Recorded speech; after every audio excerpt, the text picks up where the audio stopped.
අද අපිට හම්බ වුණා අමුතුම අයිස්ක්‍රීම් කන්න පුළුවන් තැනක්.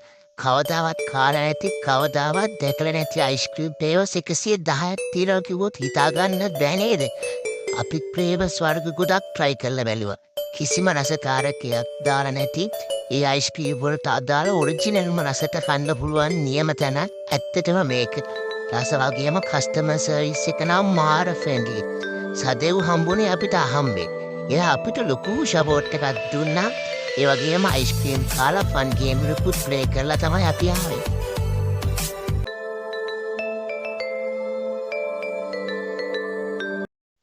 මේකේ ප්‍රයිස් ගැන කතා කරොත් අනිත් රෙස්ටෝරන්ට් වලට වඩා ගොඩාක් අඩුවට තමයි ප්‍රයිස් තියෙන්නේ. අයිස්ක්‍රීම් වලට අමතරව තව ගොඩාක් දේවල් අසෙන් ඉන්න පුළුවන්.